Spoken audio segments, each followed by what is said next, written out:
Yun mga kagarahe, ay meron naman tayo guys na gagawin guys na ang ipit guys ng pustiso.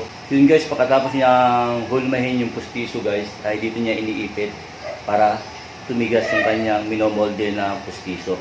Yun guys, kung mapapansin nyo ay dinala sa atin to guys ng followers natin at pinare-repair kung ano lang yung magandang solusyon kasi guys ay laging nasisira. Kung mapapansin nyo guys, isa lang yung perilyo niya at low street na guys.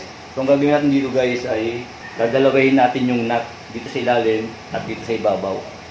So ito guys, ay papalitan na natin to. Yun, kumuha tayo ng shafting ng Meralco guys. Ito, kinuha natin ito guys sa junk shop.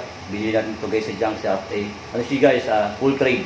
Gagawin natin guys ay dalawa yung nut na ikakabit natin para hindi umuuga-uga yung kanyang ang higpit. Mapansin nyo guys, ito ay uga-uga na. Ay talagang sira na guys. At kung mapansin nyo ay tabingi na. So yan, lagi na lukupi.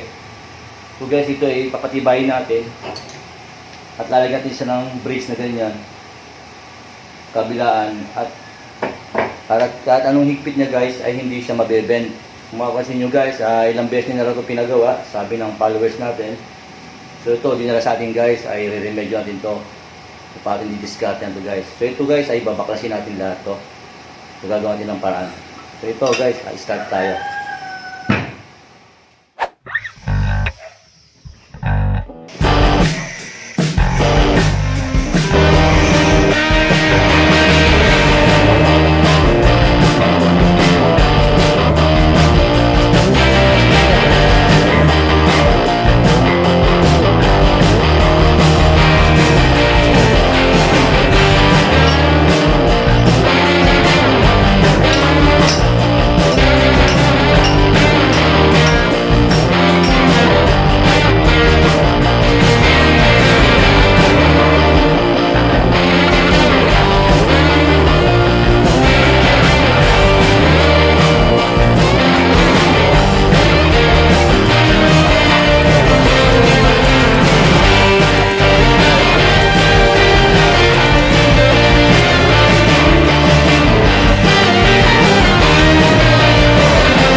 Yun guys, nandito tayo guys sa garage. Ito ay meron tayo guys na ginagawang pang-ipit ng molding ng pustiso.